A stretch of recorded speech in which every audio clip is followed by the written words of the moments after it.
Bismillahirrahmanirrahim. Assalamualaikum warahmatullahi wabarakatuh. Berjumpa lagi dengan Kibul Mustafa Serang, Banten. Kibul Mustafa akan membagikan video ini kepada Anda. Semoga bermanfaat, dan video ini membagikan supaya mengetahui, dan bagi yang berprofesi sebagai pengobatan alternatif dan berprofesi sebagai terapis, berprofesi sebagai se Indonesia. Selamat menonton video ini. Jangan lupa dukung subscribe channelnya di bawah ini. Oke, like, komen sebanyak-banyaknya. Dukung terus channelnya YouTube di Kibul Mustafa Channel ya. Pertama-tama Kibul akan Bismillahirrahmanirrahim. Segala puji bagi Allah Rabbana sekalian makhluk. Semoga salawat dan salam terlimpahkan kepada junjungan Nabi Muhammad SAW, kepada sanak keluarga beliau dan para sahabat beliau seluruh ba'du. Kesehatan adalah kenikmatan Allah Subhanahu wa Ta'ala yang terbesar bagi hambanya, karunia Allah Subhanahu wa Ta'ala yang paling berharga, pemberian Allah Subhanahu wa Ta'ala yang tinggi nilainya.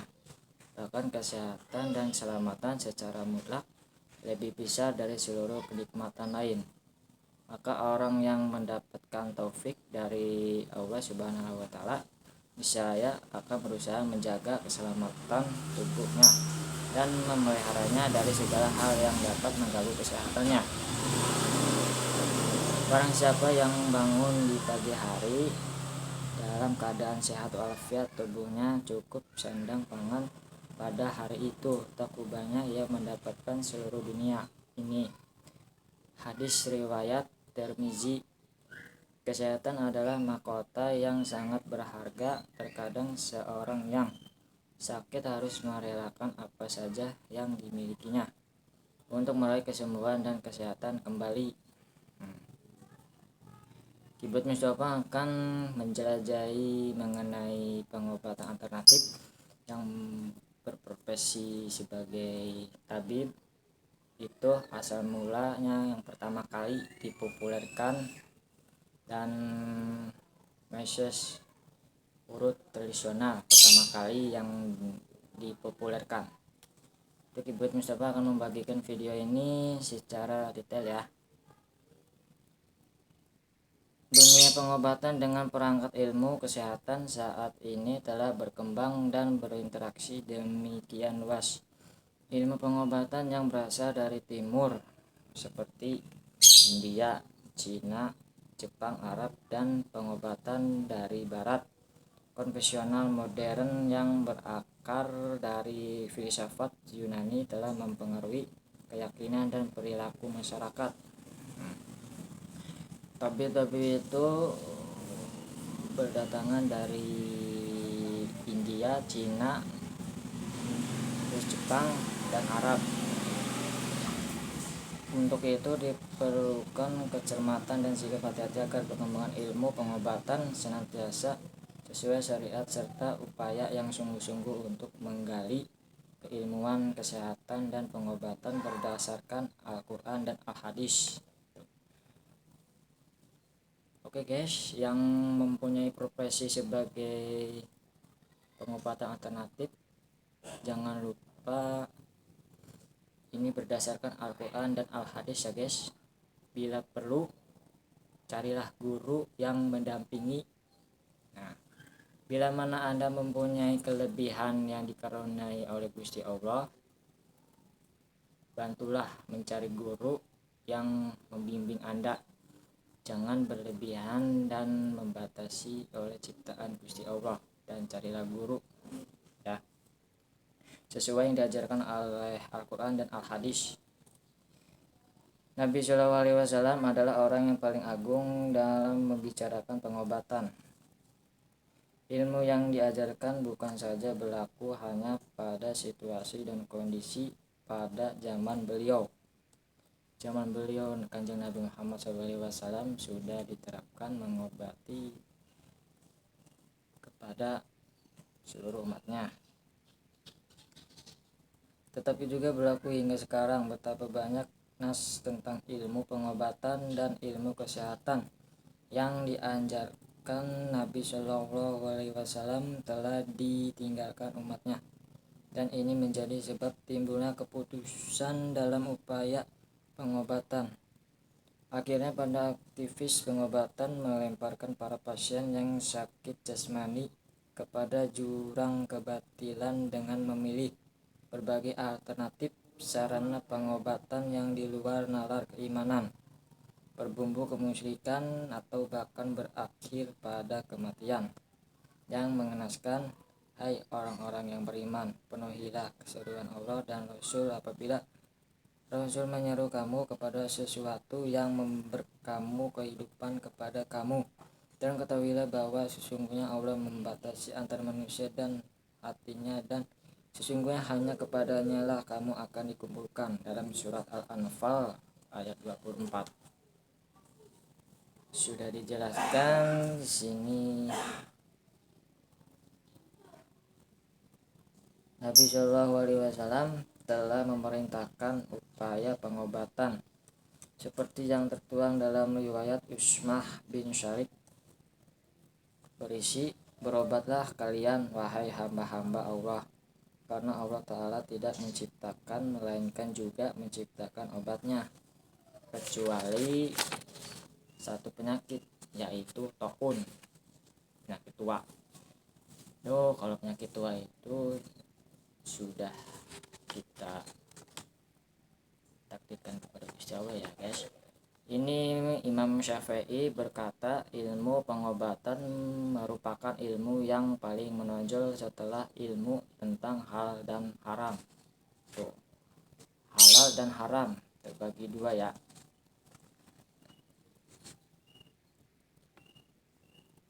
Berdasarkan pentingnya ilmu pengobatan yang dianjurkan Nabi Shallallahu Alaihi Wasallam adalah bagian dari ilmu agama yang wajib dipelajari karena sebelumnya Islam telah menerapkannya.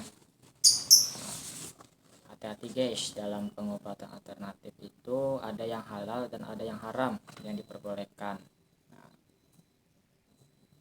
Lanjut lagi ya.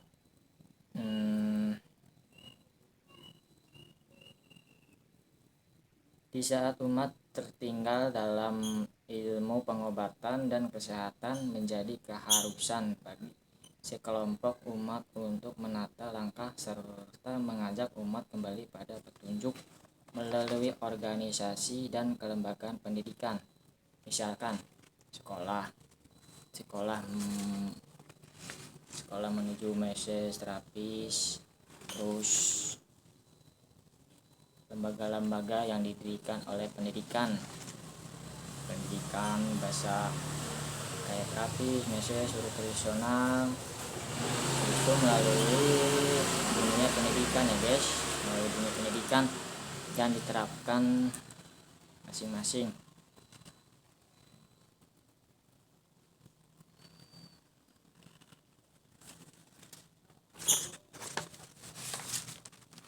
Begitulah guys, Kibut membagikan video ini, semoga bermanfaat dan dapat dipahami ya guys. Terus Kibut Mustafa akan membahas mengenai sejarah pengobatan ya guys. Sejarah pengobatan yang pertama dipopulerkan munculnya kayak tabib dan yang menyembuhkan dan meses terapis ya guys. Kibut Mustafa akan membahas mengenai sejarah pengobatan ya guys. Pada dasarnya pengobatan bermula dari pengalaman seseorang ketika salah satu anggota tubuhnya mengalami sakit Maka dengan insting yang diberikan Allah Subhanahu wa taala yang telah bertanam sifat-sifat keikhlasan pada setiap diri manusia, yaitu sifat asyafi menyembuhkan yang mempunyai kelebihan tuh, dan mempelajari dan mengikuti pendidikan lembaga. Carilah guru untuk membimbing, jangan disalahgunakan dan melebihi Maha Pencipta. Guys, Asyafi. Maka secara refleks orang tersebut mengobati dirinya dengan berbagai macam cara. Ada yang menggunakan ramuan dari daun-daunan, akar-akaran, dan hewan. Ada yang dengan memijat-mijat anggota tubuhnya yang sakit, dan ada pula yang terpaksa harus mengeluarkan darah yang menggumpal dari tubuhnya. Nah, ini yang berprofesi sebagai terapis bekam. Ini terapis bekam yang sudah disunahkan oleh Kanjeng Nabi Muhammad SAW ya guys, dan sebagainya. Kesemuanya itu dilakukan untuk mendapatkan kesembuhan. Maka dengan izin Allah penyakitnya sembuh. Setiap penyakit itu ada obatnya guys. Jika penyakit itu kena obatnya cocok, dia pun sembuh dengan izin Allah Azza wa Jalla. Hadis riwayat Muslim guys. Nah, pengobatan yang dilakukan dengan sederhana secara turun-temurun dilakukan, bahkan telah berbagi dalam 2 kelompok pengobatan guys. Pengobatan itu ada terbagi 2 ya, terbagi 2. Yang pertama pengobatan dengan cara perdukunan. Nah, perdukunan yaitu si penderita diberi berbagai macam ramuan, dipijat, dijampi-jampi dengan meminta bantuan jin. Terus yang keduanya pengobatan alamiah dan ilmiah, yaitu pengobatan yang dilakukan oleh para tabib yang menggunakan ramuan herbal, madu, alkai, bekam, lesahan, fisioterapi, dan lain-lain. Pengobatan para tabib ini dipopulerkan pada zaman Majapahit, Pajajaran, kerajaan zamannya kerajaan. Pertama itu dari seorang tabib yang berprofesi mengobati seseorang raja yang sedang berperang lawan musuhnya. Ajian macam-macam dan tubuhnya mengenai kehitam-hitaman di badannya. Datanglah seorang tabib yang mengobati raja tersebut, dan tabib itu didatangkan dari India, dari Cina, guys.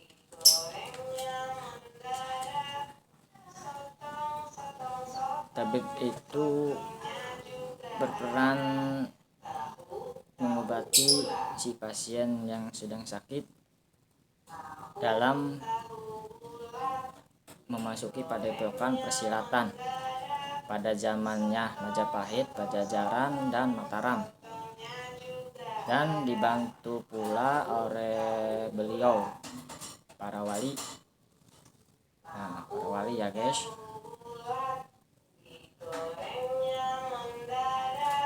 Secara terperinci, tabib itu dibuat oleh ramuan-ramuan herbal yang tertentu dari racikan dari alami ya guys.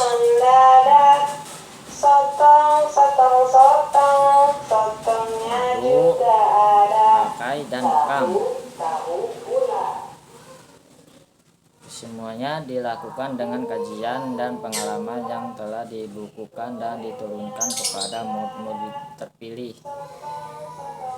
Guys, tabib itu pertama kali dipopulerkan oleh seorang pendekar dan mempunyai kelebihannya untuk mengobati para raja-raja pada zamannya Mataram, Majapahit, Pajajaran pada zamannya kerajaan Kesultanan Sultanan, guys. Sedangkan pada zamannya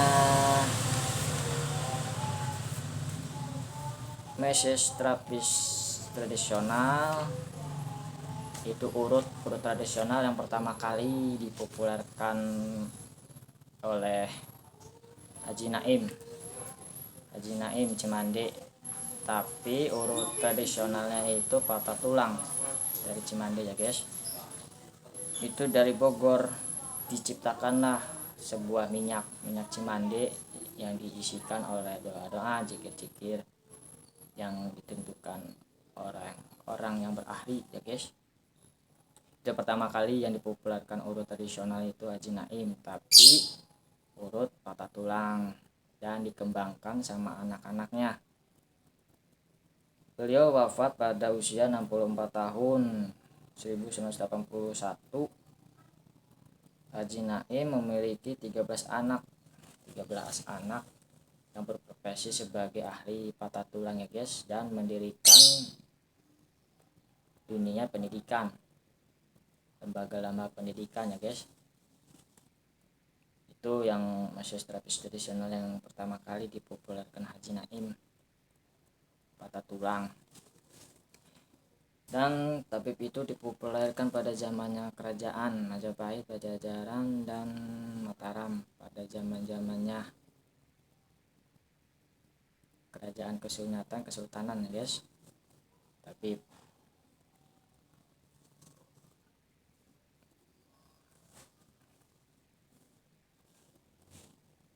sebagai umat yang beragama seyogianya di dunia pengobatan tidak hanya mengedepankan iptek saja, akan tetapi norma-norma keluhuran budi sebagai makhluk sosial dan beragama perlu juga dijaga sehingga tindakan pengobatan akan mendapatkan kecerahan, arahan-arahan dan prinsip-prinsip yang jelas, antara lain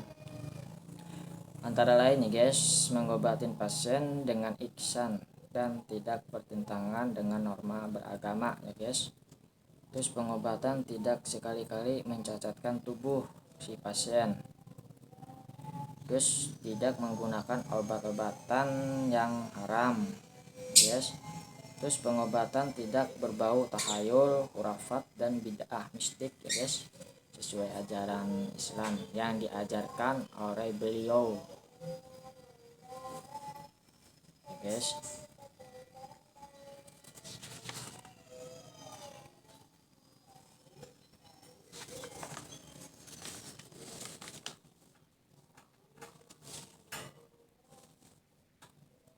Ada lagi guys, tidak dibenarkan seseorang yang tidak mengkaji ilmu kesehatan dan kedokteran ikut mengobati pasien. Rasulullah SAW bersabda, jika suatu perkara diserahkan bukan pada ahlinya, tunggulah kehancuran. Hadis riwayat Bukhari.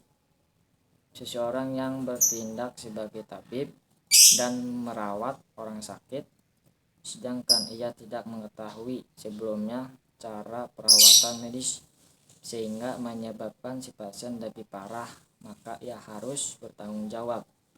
Itu hadis riwayat Abu Daud. Nah, sebagai profesi sebagai tabib harus melihat keadaan pasien ya guys, jangan main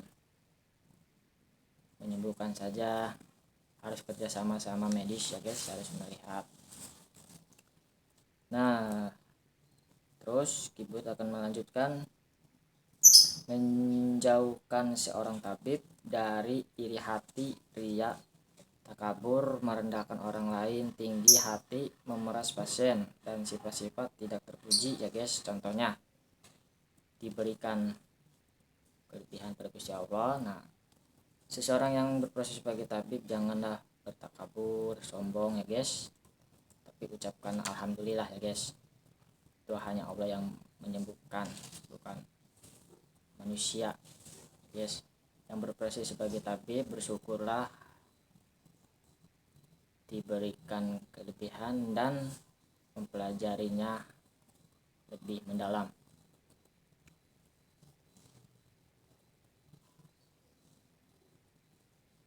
Terus lanjutkan lagi, Rasulullah bersabda, celakalah sudah menyembah dinar, dirham, dan katfiyah. Jika diberi ia ridho, dan jika tidak diberi ia tidak ridho. Hadis riwayat Bukhari. Pasien datang memberikan upah sebesar sekecil pun, terima secara ikhlas ya guys. Jangan melihat besar kecilnya guys, yang penting mendapatkan pahala dari Gusti Allah. Ingat pada zaman-zamannya beliau.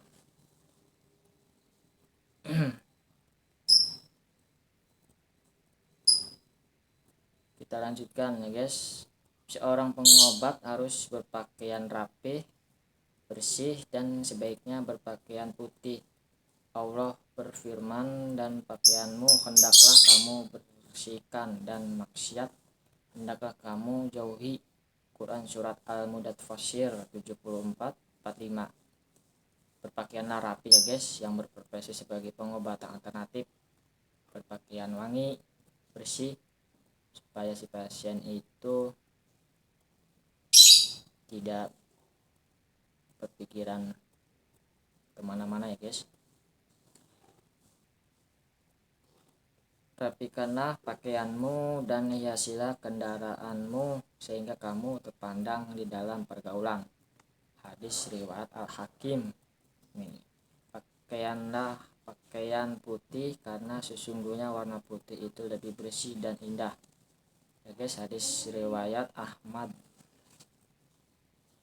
Ada lagi guys, hendaknya lembaga pengobatan mampu memberikan daya tarik pengunjung dan pasiennya dengan menjaga keindahan dan kerapihan tempatnya, menjauhkan dari lambang-lambang dan istilah-istilah jahiliyah serta membodohkan umat.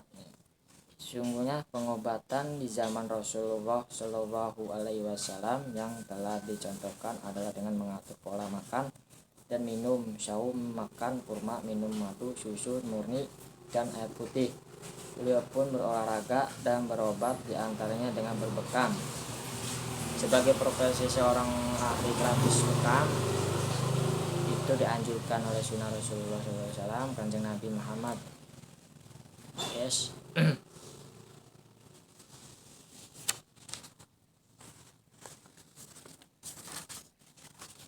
Kita kembali lagi. Ibu Mustafa akan membagikan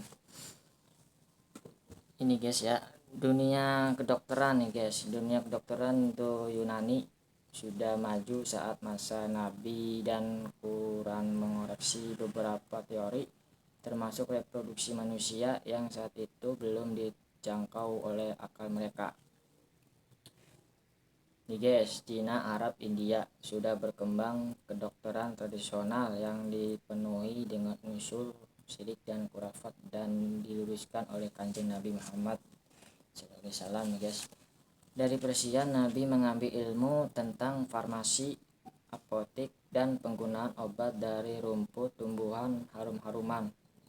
Aromaterapi itu yang termasuk oleh ahli berprofesi sebagai mesoterapis tradisional ya. Aromaterapi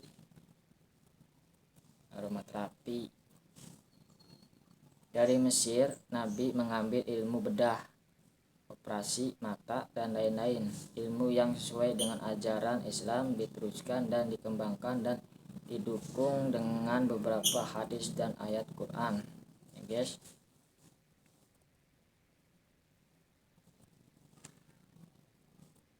Metode ini sudah populer di Cina, India, Eropa, dan Amerika beberapa abad lalu, dan ditulis dalam beberapa jurnal ilmiah sampai pertengahan abad ke-19 ya guys ya.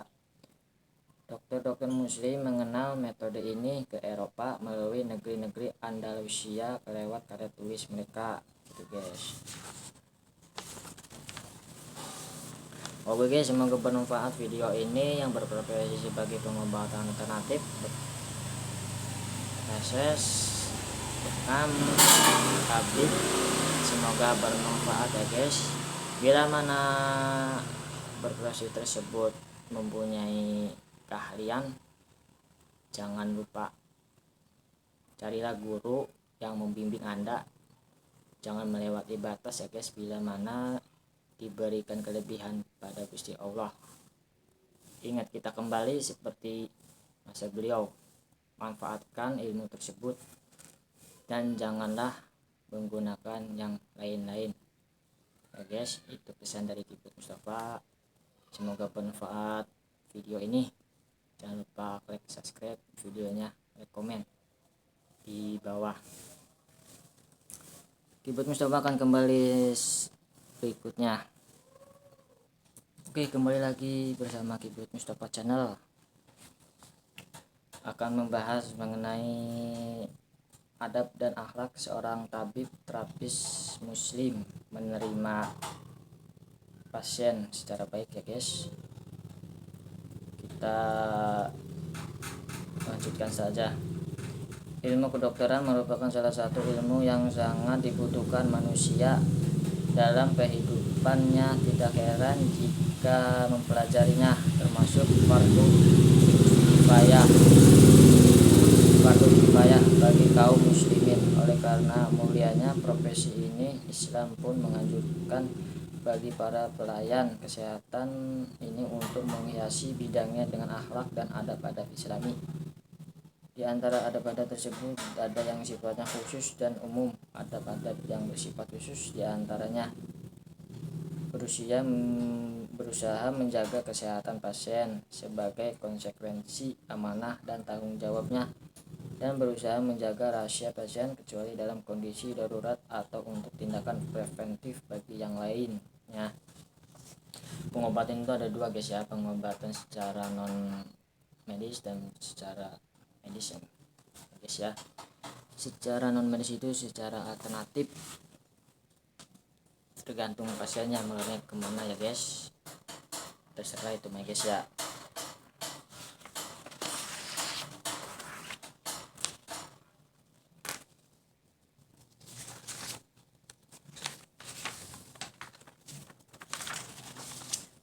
Senantiasa menyejukkan hati pasien guys, menghiburnya dan mendoakannya guys ya. Salah satunya ialah dengan mengucapkan tidak mengapa, insya Allah ini adalah penghapus dosa, atau meletakkan tangan kanan di tempat yang sakit seraya berdoa guys, yang berprofesi sebagai yang menyembuhkan. Wahai Rob manusia, hilangkanlah penyakit tersebut, sembuhkanlah, engkau adalah penyembuh, tidak ada kesembuhan kecuali kesembuhan darimu, kesembuhan yang tidak ditimpa penyakit lagi. Itu hadis riwayat Muslim 2191 dan yang lainnya. Hendaknya memberitahukan kepada pasien bahwa yang menyembuhkan hanyalah Allah Ta'ala, sehingga hatinya bergantung kepada Allah, bukan kepada tangan manusia, dokter dan tabib terapis. Hanya bisa Allah yang menyembuhkan, hanya manusia yang punya kelebihannya. Ingat ya guys, seorang dokter terapis tidak boleh membohongi pasiennya. Hendaknya berprofesi dalam bidang kedokteran bertujuan untuk memuliakan manusia guys ya. Ini guys, ada lagi guys, adapun adab dan akhlak yang bersifat umum yang harus memiliki seorang dokter praktisi terapis adalah: 1. Tidak boleh berduaan dengan pasien wanita dalam suatu ruangan tanpa ditemani mahram sang perempuan. Minimal pintu ruangan harus terbuka sehingga bisa terlihat oleh keluarganya. Harus ditutup ruangannya guys ya. Di ruangan, satu ruangan itu satu, laki-laki perempuan, harus ditutup pakai tirai kain penutup hordeng, tidak boleh dilihat ya guys, serapi. Seorang dokter tidak boleh menyalami perempuan yang bukan mahramnya atau memperbanyak berbicara dengannya kecuali untuk kepentingan pengobatan. Hendaknya tetap menjaga sholatnya kecuali dalam kondisi kondisi genting, maka tidak mengapa ia menjamak dua salat. Hendaknya menjauhi siar-siar dan gaya orang kafir seperti mencukur jenggot, memanjangkan kumis, isbal bebas, bercakap dengan dokter, perawat wanita, sabar dan ikhlas di dalam melaksanakan pekerjaannya. Ya guys, bila mana Anda berprofesi sebagai pengobatan alternatif, jangan lupa beribadah, sholat ya guys, karena yang memberikan itu hanya Gusti Allah. Kepada Anda mempunyai kelebihan ya guys, jangan lupa kerjakanlah ibadah sholat ya guys. Itu pesan dari Kiboyut Mustafa. Semoga video ini bermanfaat untuk yang berprofesi sebagai pengobatan alternatif. Oke guys, kita kembali setelah berikut ini ya guys. Oke guys, kembali lagi bersama Kiboyut Mustafa channel. Barusan sudah membahas pertama kali dipopulerkan seorang berprofesi tabib, itu pada zamannya Pajajaran, Mataram, pada zamannya kerajaan-kerajaan kesultanan ya guys, dan para ahli-ahli tertentu dan dunia persilatan, padepokan persilatan ya guys. Kita Kiboyut akan membahas mengenai massage terapis tradisional ya guys, urut tradisional. Urut tradisional itu pertama kali dipopulerkan oleh Haji Naim. Urut patah tulang ya guys, urut patah tulang.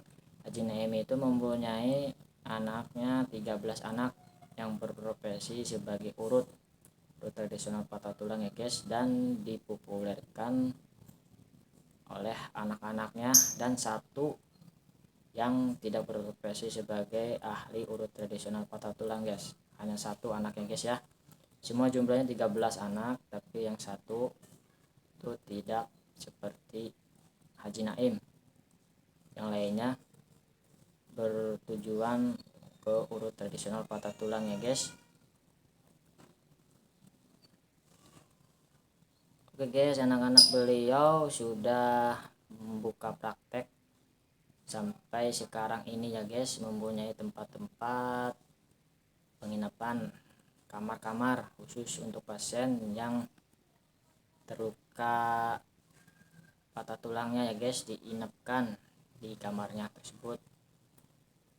Beliau juga bekerja sama mempelajari patah tulang, bekerja sama sama medis, kedokteran ya guys, dan mempelajarinya lebih dalam.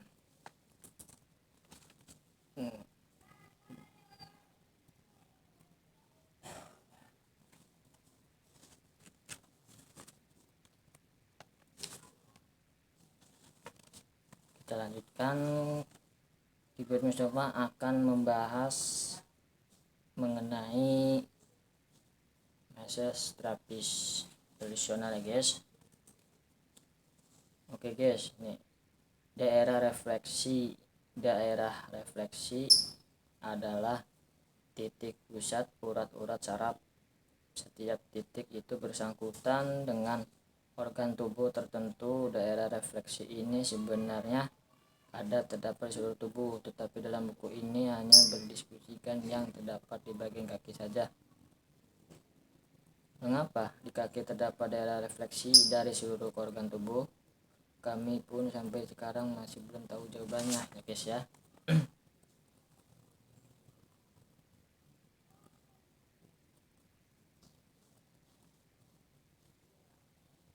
Memijat daerah refleksi bisa melancarkan sirkulasi darah pada organ yang bersangkutan. Bila ditanya mengapa bisa demikian, sulit dijawab cara pengobatan tradisional ini secara ilmiah, tetapi khasiatnya dapat dibuktikan dengan nyata. Umpamanya jari kaki tengah dipijit, maka jari tangan tengah akan merasa panas. Ini menunjukkan bahwa daerah refleksi dari tangan tengah di jari kaki tengah ya guys. Oke guys, kalau totok itu dipopulerkan pada zamannya termasuknya tabib juga ya guys, dunia persilatan guys, itu pada zamannya kerajaan-kerajaan kesunyatan. Totok-totok itu guys ya, totok menghentikan aliran darah, totok untuk melancarkan aliran darah ya guys, totok saraf namanya. Ada yang termasuk totok saraf, ada yang termasuk totok punggung dan sebagainya. Itu sudah dipopulerkan pada zamannya beliau, kesunyatan kesultanan ya guys, kerajaan-kerajaan persilatan.